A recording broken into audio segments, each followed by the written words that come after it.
What is going on, guys? It is your boy Ollie Footy back with another World Cup recap, day 8. And yeah, let's get into it. Group C and Group D were in action today, and we gotta talk about the boys in the red, white, and blue. The USA did not come to play around, man. I was telling you guys, I said in that reel, I said the 5 things we learned. Make sure you go check it out. I'm gonna link it here. I said this USA team can make the quarterfinals. They're that good. You can consider them one of the top 8, 9, 10 teams in the tournament. And on top of that, because of the way the draw is set up and the way the bracket is set up, this team has a very good chance to make it to the quarterfinals. Okay, what I have here is this kind of always updating bracket, essentially. But as it stands right now, the US would be facing Bosnia in the round of 32. Now, obviously, this will probably change.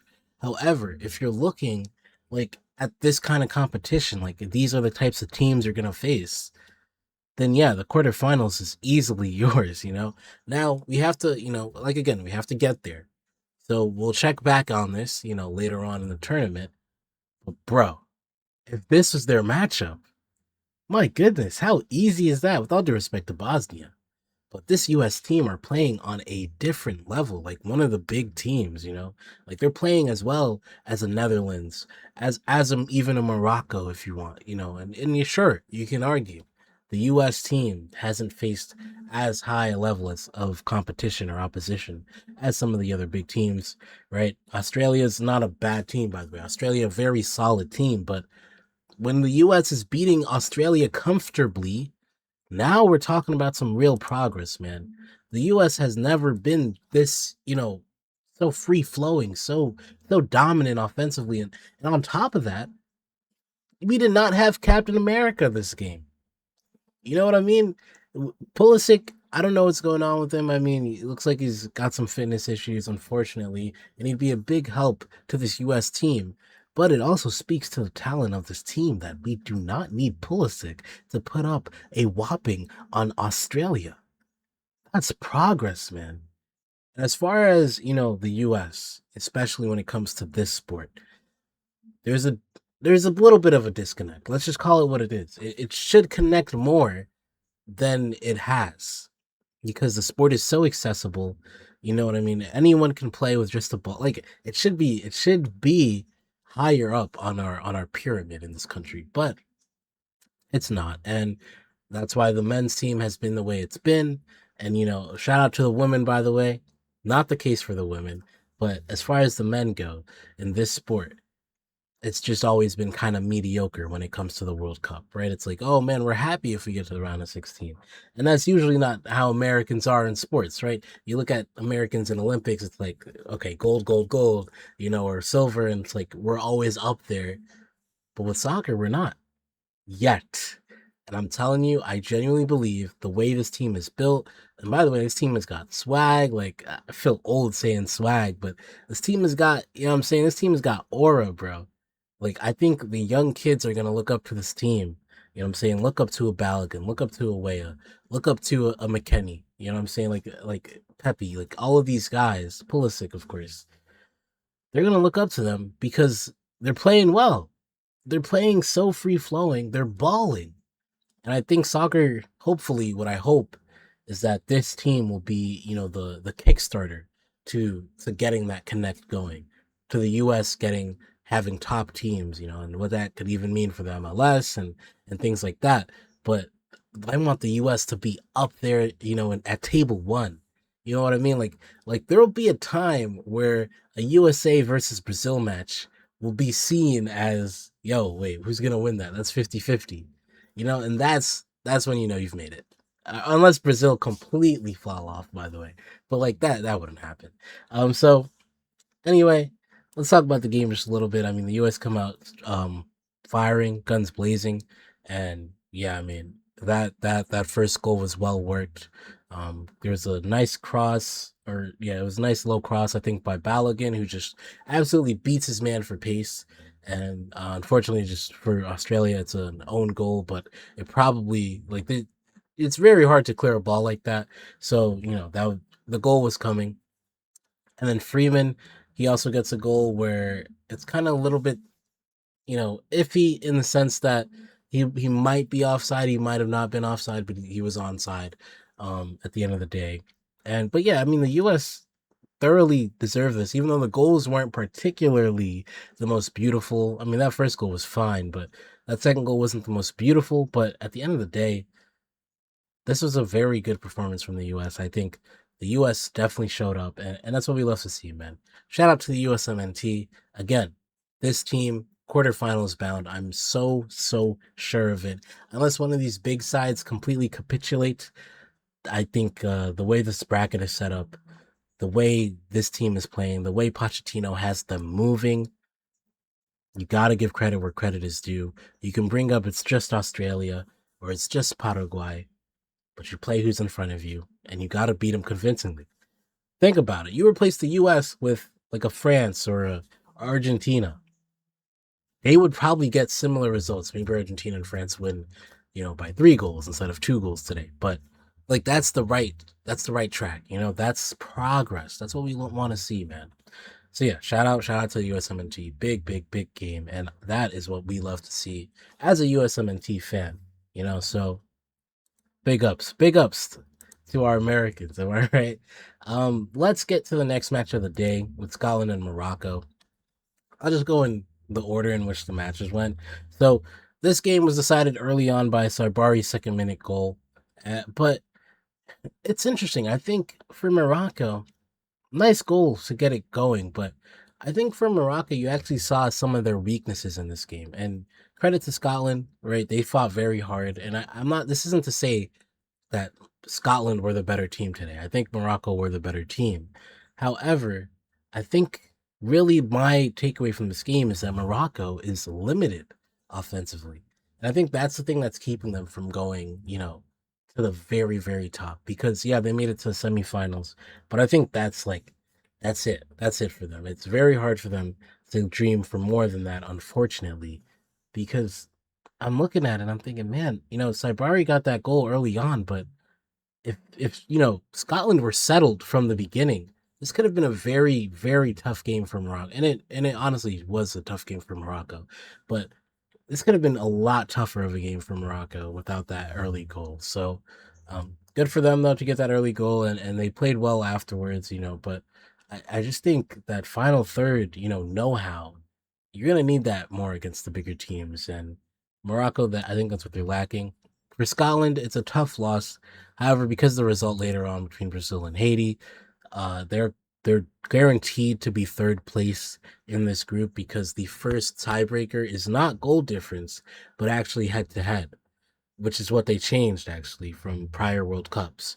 So before in prior World Cups, Haiti might have still had a chance, but because of the head to head tiebreaker where Scotland beat Haiti, now, even if Scotland were to lose by 5 goals and Haiti were to win and beat Morocco on whatever the day it is, whenever they play, right in the next games, it won't matter if Haiti has 3 points and a better goal difference because they still lost on head to head versus Scotland. So doesn't it's a tough loss to take, but it's not the end of the world. They're gonna be in third place. I mean, they could still if they manage to beat Brazil, they can get in there, right? So, stranger things have happened, but Scotland, they're definitely in third place at the very least, and they've got a good chance to go through in the round of 32. I mean, 0 goal difference. If you can get a result versus Brazil, you'll be fine. Brazil will also be fine with just qualifying anyway. So I would look at that if I'm Scotland, or just try to concede the least goals possible.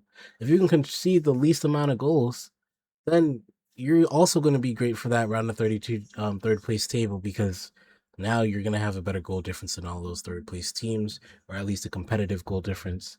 And yeah, so I look at this game, and for Morocco, I think there's some strengths, right? It's a very well built team, very complete team at the back and in the middle. But in the front, Morocco needs a little bit more, I think, if they really want to get to that table one of teams. in this tournament. All right, we've discussed Scotland, Morocco, USA, Australia.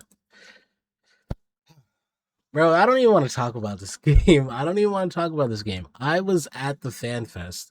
I just came back from it just a few hours ago for this game, and I was also at the Fan Fest for Scotland and Morocco. But if you're a Haitian and you saw this game, man, my support goes out to you as a fellow Haitian because it's tough, man. It's tough. As far as what Haiti had to go through to get here, I mean, Haiti is one of the only teams, at least, or maybe the only team I know in FIFA who cannot play their their own games. Like they can't play their home games at home. I guess maybe we could probably include like Palestine and Israel with that. But as far as teams in this World Cup, they cannot play, and Ukraine. Now they're just coming into my head. Sorry, but so they're one of the few teams that can't play their home games at home, right? Because of violence going on in their nation. So that's already a tough thing to qualify with. And as I mentioned with the other teams that can't do that, they're not qualified, right? So that's already tough. But then on top of that, small country and obviously the way that this administration has handled fans from basically the global south. Like if you're not from one of the South American countries, your fans are not coming. That's basically what it is. If you're below the equator and you're not from South America, your fans got banned from attending this World Cup, and that is dreadful. Dreadful, dreadful, dreadful, because that is the antithesis of what this competition is about. So I have to make sure I get that out of the way because yes, there are large Haitian communities. There's a very large Haitian diaspora in the US. However, people from Haiti should have been able to come and support their team in this country for a beautiful tournament like this. And it's actually a shame that that did not happen. Now, with that being said, as far as this game goes, this game was over at the 23rd minute. I knew it then and there, but I had to get to the second goal to confirm. And then by the 45th minute, I was out of there. I saw Vinicius score on my phone as I'm heading out from this fan fest. And it's unfortunate because, like I said, Haiti brought in a lot of. They went through a lot of stuff. They brought a lot of support. Like I said, with the diaspora at the fan fest, solid Haitian presence. I mean, it's still dominated by Brazil, huge Brazilian presence here in Philly, but also just like in general, way as a population. But shout out to Haiti. I think it has to be said. They came in, they played ball, and they went with five. We went with five defenders. I understand, but Arcus getting a yellow card early did not help things.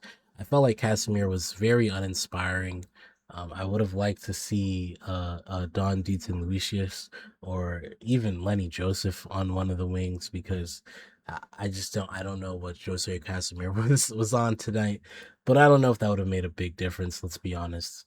Um, we're just outclassed, and that's what it is, man. It's Brazil. At the end of the day, it is still Brazil, and we don't have the keeper. Like shout out Johnny Placide, but he's past it, man. He doesn't catch. He can't catch a ball. He can't catch a shot.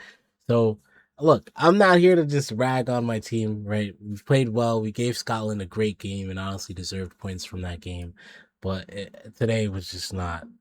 No, we were not on the same level. Second half was a little bit better as I'm watching on my phone getting home. It was a little bit even, and obviously the game state you got to take into account. Brazil don't really need to chase the game. Haiti, we're gonna get eliminated, so we gotta provide some more offense, take some risk. But yeah, I think there's, at the very least, if I'm trying to look at the positive here for Haiti, right? Now people know we can play football, right? The ideas are there. We can play brave football. I'm hoping some players get some good moves. Shout out Ruben Providence, former PSG Academy player, by the way.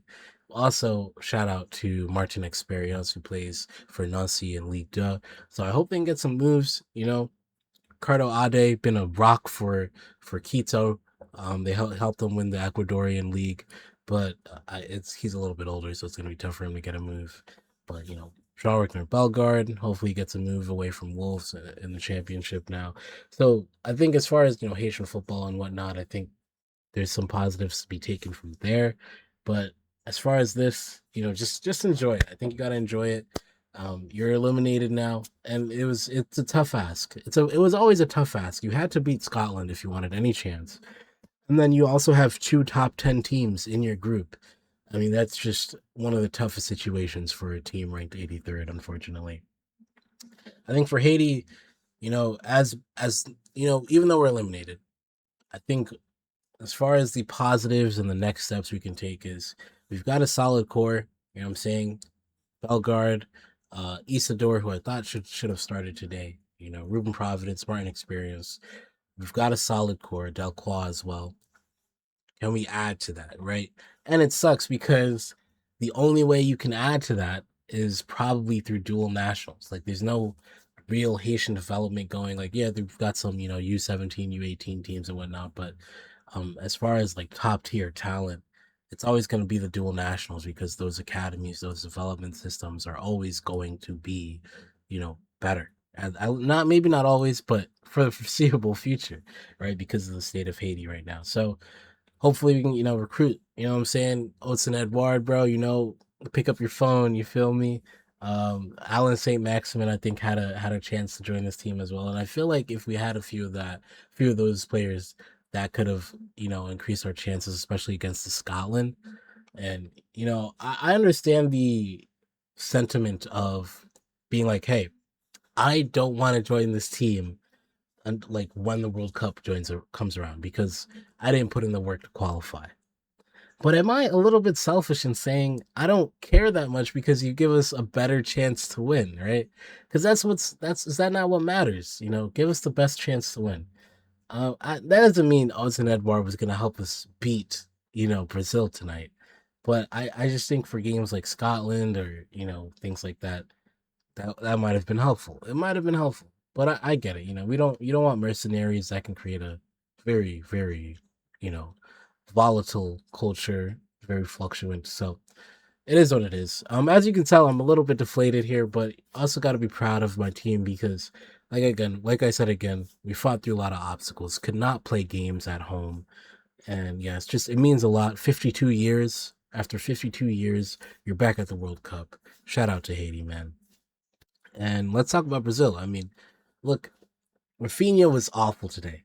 Okay, can we just call it what it is? Rafinha was very bad today. Now, I also got to give credit to Haiti because I didn't talk about this, but the offside trap from Haiti, those first 20 minutes, that offside trap would have made Hansi Flick proud. We got a few offsides, which was very helpful for us. And yeah, so Brazil, Rafinha was not great today. Then he gets subbed off right before the halftime. Ryan comes in for him. I think he'll be fine, but we'll hear from Ancelotti, see how grave that injury is. Vinicius showed up from the first minute, man. This guy was dribbling through us like crazy. Cunha, 2 goals, not much more you can say about it. But it's tough. I didn't feel like they were tested enough to really hype up this Brazil team, unfortunately. But they did their job, man. They did their job. They got their 3 points, and now they're definitely in pole position to qualify from this group. And yeah, shout out to Brazil. They were better. GG's. Not much else I can say about this. We'll take a quick look at the table now that we went about it. Like again, yeah, Brazil are top in this group. I mean, we'll see if Morocco run up the score on Haiti. I don't think so because, well, now Haiti's just trying to get a goal, right? Like, let's get that goal. Let's get that World Cup goal going. And then on top of that, try and get a point. Try and get some points, even if you're eliminated. That'll be huge. But also Morocco, I don't know if they have the class of attackers that can really run up a score like Brazil. Like even Cunha would be one of Morocco's best attackers, I think. So, and Cunha doesn't necessarily always start for Brazil. So, we'll see how that goes in their next games. But yeah, I think Group C is pretty much that story is pretty much already laid out. Lastly, Turkiye and Paraguay. So I missed a little bit of this because I was on the way home, but apparently Miguel Almiron gets a red card. Oh, before the red card, Paraguay get a crazy goal, it looks like, from Galarza.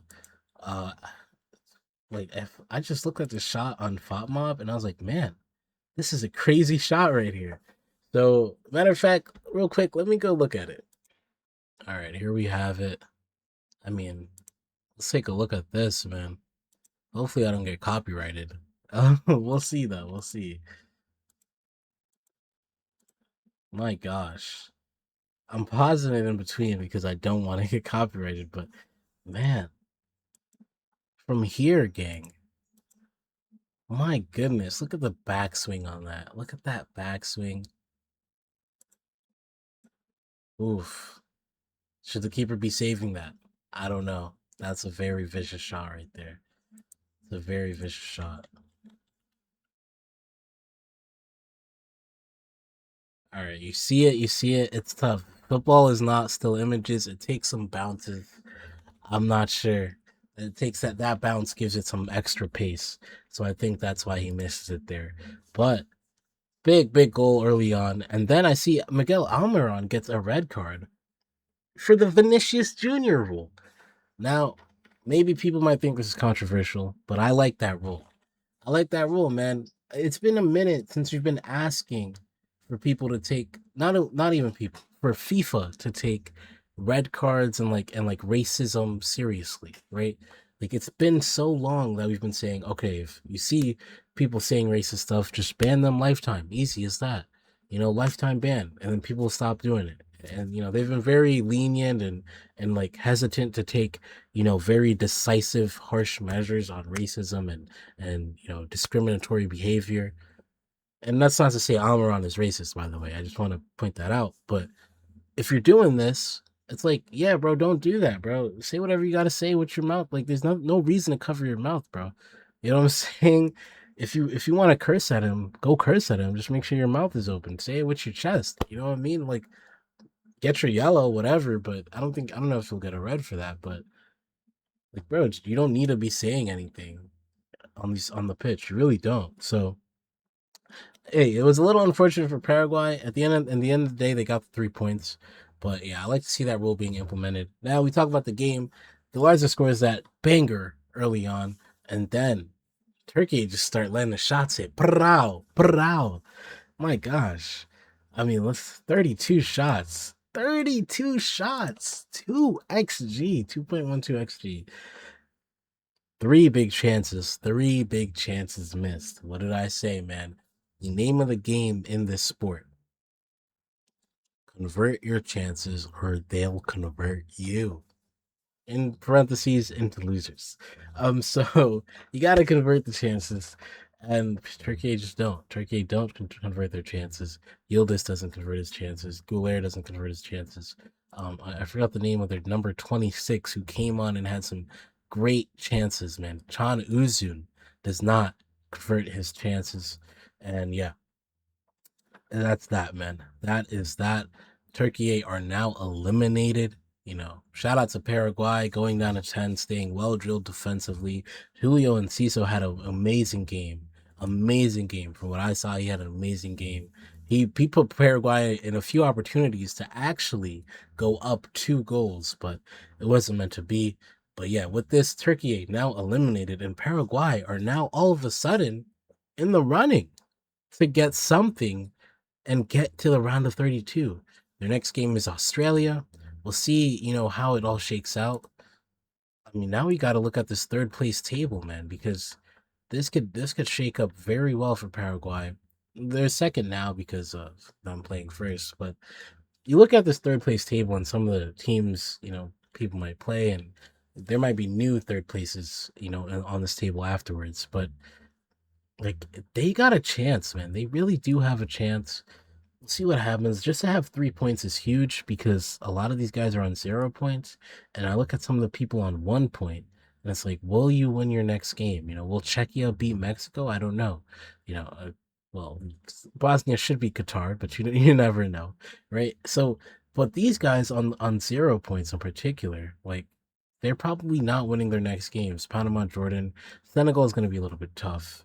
Ecuador should be cursed out. So that's all going to change within the next few days. But this is big. This is big for Paraguay. And if you can just get a point If you can just get a point from Australia, you're likely qualified for the round of 32. So we'll see how it all shakes out. However, even with a point versus Australia, do they? No, no. Australia will still have the goal differential. My bad. But we'll see how it all shakes out. But yeah, man, what a day! What a day of action! A lot better than yesterday. I'll be honest with you. I think the games, as far as the quality of the games, were a lot better today than yesterday. No disrespect to these teams, but I really think Mexico and South Korea were the only ones on the level. Looking forward to tomorrow, Germany and Ivory Coast. That's the main event for me. But also, shout out Sweden and the Netherlands. That could be a spicy, little sneaky banger right there. So we'll see how that shakes out, man. And yeah, until next time, thank you guys so much for watching. It's been your boy, Ollie Fuddy. We out. Wait, before we're out, make sure you guys follow, like, and subscribe. I always forget to do that. Now, we out.